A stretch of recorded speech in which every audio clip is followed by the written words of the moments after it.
नियम कहते हैं कि सरकारी स्कूलों में पढ़ाए जाने वाले सब्जेक्ट्स की मान्यता सरकार देती है। यहाँ तक कि निजी स्कूलों में भी सिलेबस सहित किताबें सरकार की तरफ से ही मुहैया करवाई जाती है। लेकिन क्या हो जब सरकारी स्कूलों में उन कोर्सेज की पढ़ाई कराई जाए जो सिलेबस में है ही नहीं और वो कोर्स सरकार ने मंजूर भी ना किए हो। लेकिन ऐसा हो रहा है पड़ोसी राज्य छत्तीसगढ़ में, वो भी 1, 2, 4 नहीं बल्कि करीब 150 स्कूलों में, जिसके मद्देनजर कहा जा रहा है कि छत्तीसगढ़ के बॉर्डर एरिया में ओडिशा सरकार एक बौद्धिक खेल खेल रही है। आरोप है कि स्कूलों में शिक्षकों की कमी का फायदा उठाकर पहले वहां शिक्षकों की घुसपैठ करवाई जा रही है, फिर स्कूलों में छत्तीसगढ़ के बच्चों को ओडिया भाषा की शिक्षा दी जा रही है, जबकि छत्तीसगढ़ सरकार की तरफ से ऐसा कोई कोर्स ही मंजूर नहीं है। 10 सूत्र की पड़ताल के मुताबिक महासमुंद, रायगढ़, सारगढ़, बिलाईगढ़ जिले के ऐसे 150 से ज्यादा स्कूल हैं जहां ये खेल चल रहा है। हैरानी की बात तो यह है कि किसी भी अधिकारी को इसकी जानकारी तक नहीं है।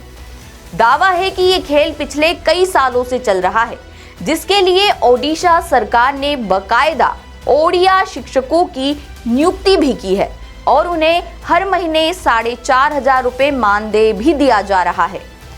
बरमकेला के एक स्कूल की ओडिया शिक्षिका के मुताबिक उनकी नियुक्ति ओडिशा सरकार ने की है। हालांकि शिक्षिका को 4,500 रुपए प्रति महीने का मानदेय बीते करीब 1.5 साल से नहीं मिला है।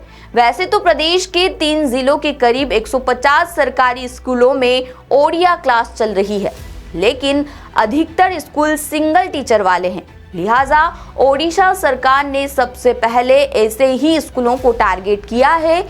इन स्कूलों में पहले दोपहर 2 बजे के बाद क्लास लगाना तय किया गया था, लेकिन शिक्षकों की कमी के कारण अब ओडिशा सरकार के शिक्षक दिन भर स्कूलों में ही रहते हैं और इसी दौरान ही ओडिया की भी क्लास लगा लेते हैं। जबकि छत्तीसगढ़ सरकार ने स्कूलों में 5वीं तक बच्चों को स्थानीय भाषा और बोली में पढ़ाई करने का ऑप्शन दिया था, जिनमें धुरवा, भतरी, संबलपुरी, दोडली, कुडुख, सादरी, बेगानी, हल्बी, दंतेवाड़ा, गोड़ी, कमारी, सरगुजिया और भुंजिया बोलियां थीं। इन बोलियों में पुस्तकें स्कूलों में तैयार करवा कर भेज दी गई। इसके अलावा छत्तीसगढ़ी, अंग्रेजी और हिंदी में भी बच्चों के लिए रीडिंग मटेरियल स्कूलों को अवेलेबल कराया गया है। उधर स्कूलों में उड़िया पढ़ाने के पीछे तर्क दिया जा रहा है कि अगर इन क्षेत्रों के लोग किसी काम के लिए ओडिशा गए तो वहां इन्हें भाषाई परेशानी नहीं होगी, जबकि इलाज, शिक्षा या व्यापार के लिहाज से ओडिशा के लोग छत्तीसगढ़ आते हैं। जानकारी के मुताबिक छत्तीसगढ़ में ओडिया भाषा सिखाने का खेल ओडिशा सरकार एक एनजीओ के सहारे खेल रही है।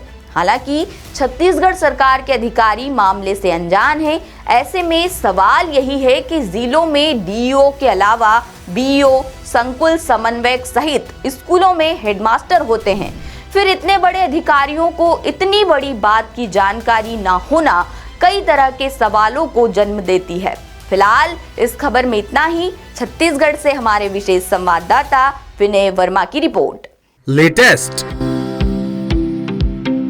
इन्वेस्टिगेटिव और इन डेप्थ खबरें देखने के लिए ज्वाइन कीजिए द सूत्र का व्हाट्सएप चैनल, सब्सक्राइब कीजिए यूट्यूब चैनल, लाइक कीजिए फेसबुक पेज और पढ़ते रहिए www.daसूत्र.com।